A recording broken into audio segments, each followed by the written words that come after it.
Thank you very much. Hey, it's Kaufman is Alive. I look at comic books new and old. Today, I'm looking at all the new comics I picked up at the comic book shop this week. Welcome to the show. Thanks again for watching. Please subscribe if you haven't yet. Get notifications turned on so you can see my videos pop up in your feed when you sign into YouTube. And please like the video while you're here. I picked up 3 comic books, one from each of the 3 major publishers, Marvel, Image, and DC. Each of these issues are from a series that I really loved, all 3 ongoing series. And I picked up something else that I'll get to at the end of the video, something that I was pretty excited to find. So I'll save that for the end.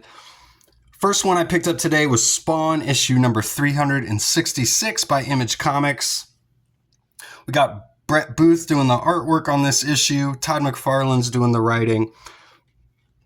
I have not flipped through any of these comics yet, so I'm flipping through them for the first time. I have not read them.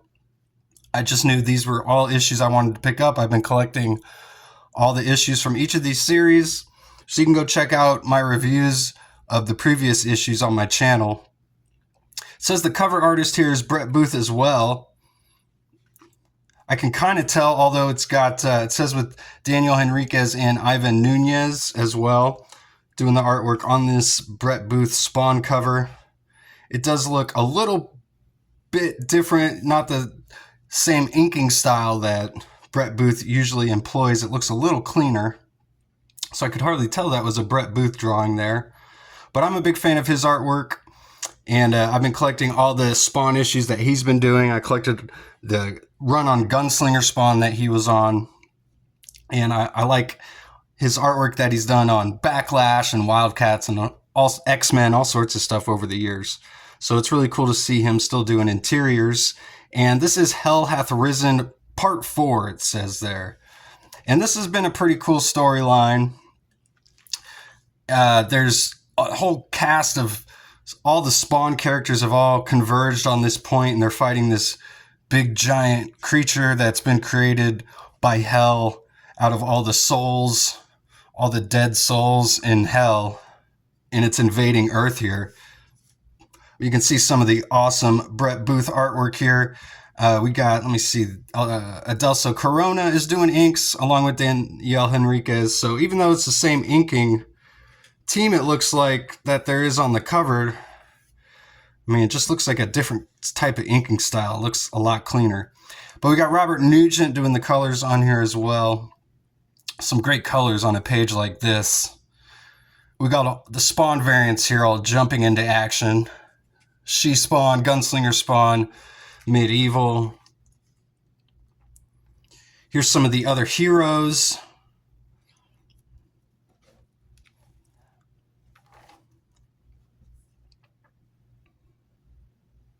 Again, I haven't flipped through any of these pages yet, so I'm just kind of looking at it here for the first time, seeing if there's anything real interesting that catches my eye here. We got this giant elephant character who showed up, I think it was on the last page of the previous issue.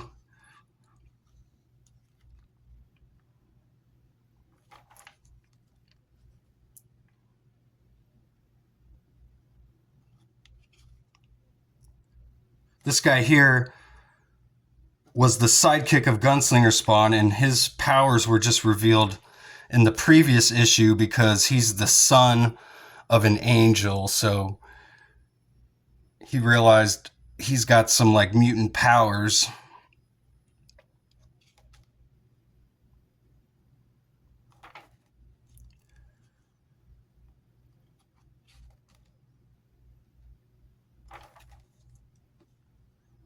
Looks like they're able to fell the giant beast. Some very anime influence looking stuff here with these giant nuclear plasma explosions and the look of this guy here. But I love all the character designs that Brett Booth is introducing into this book.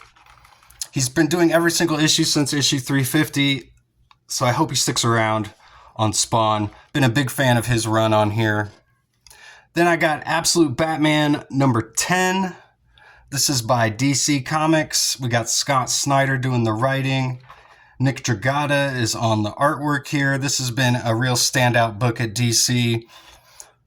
They've introduced Bane into this issue, into this series.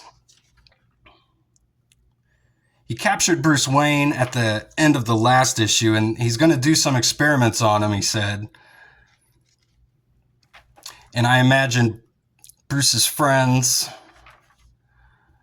Waylon and Edward, Harvey, they're all going to, Selina,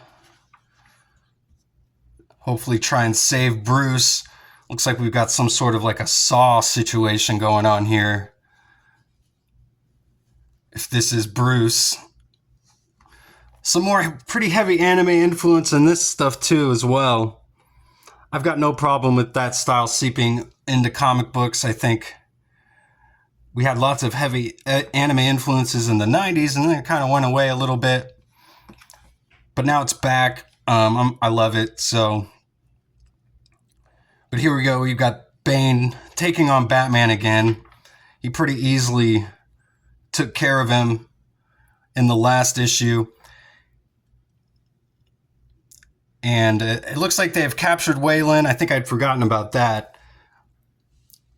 So we get our first reveal of Killer Croc here, as the Arc M has turned Waylon into this giant creature here. But it looks like Batman's going to take control of him because they're friends, which they probably didn't know that both these guys knew each other. So bad news for Bane. And he looks like he ends it with, because now I truly get to break him.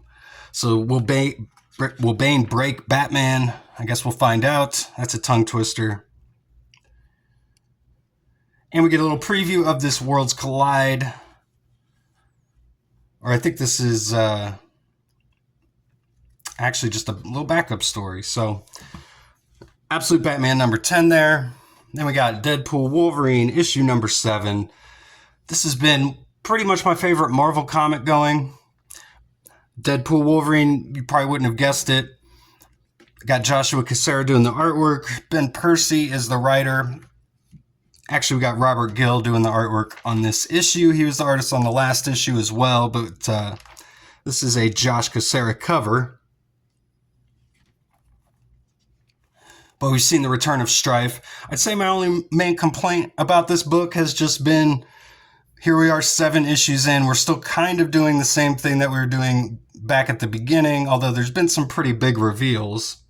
And this all does seem to play into the main X-Men continuity, so I really like that. This isn't like some Elseworld story or anything like that.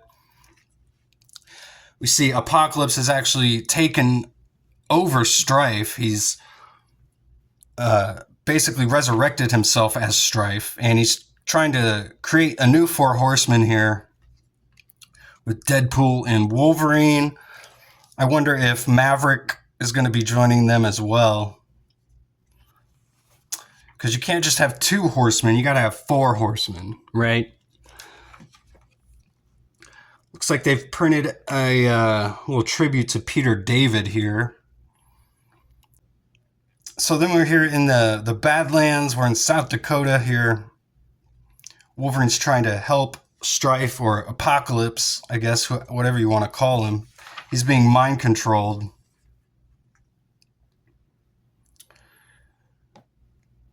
And he says, "Legacy, you forget yourself. You are the 3rd horseman. You are Pestilence, the source of the techno-organic virus." Because, yeah, they've unleashed the Legacy virus version 2.0, or at least they're trying to.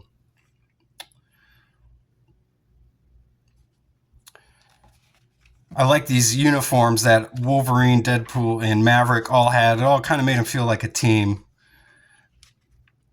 Like kind of a throwback to the Team X uniforms.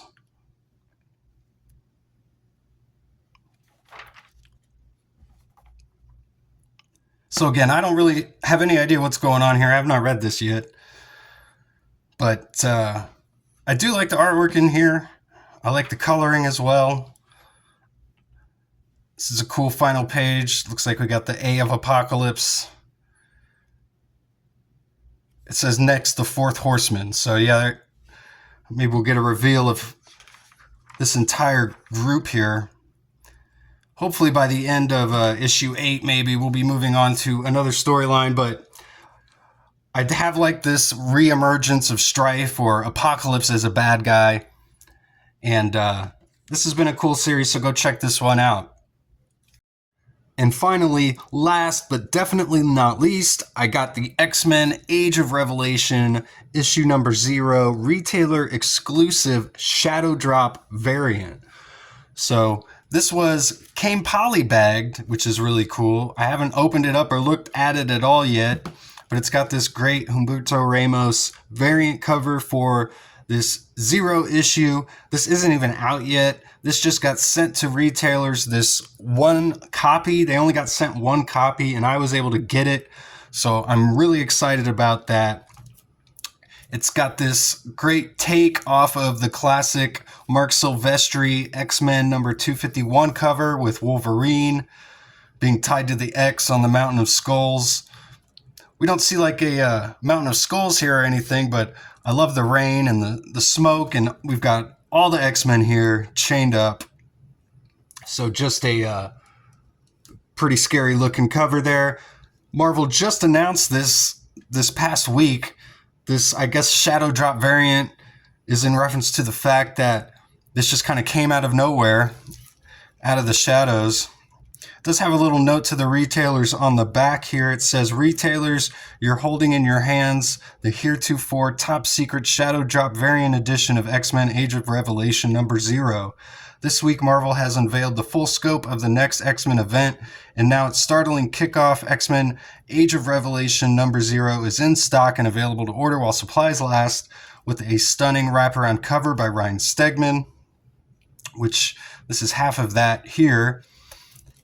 This is not a wraparound cover. This is just the one cover by Humberto Ramos. Again, I'm really debating whether to open this right now or save it for another video. I think I'm going to save it for another video. I think the reveal of this is cool enough. I love this cover. We get this kind of classic X-Men logo. It looks like a takeoff of the series X-Men Classic.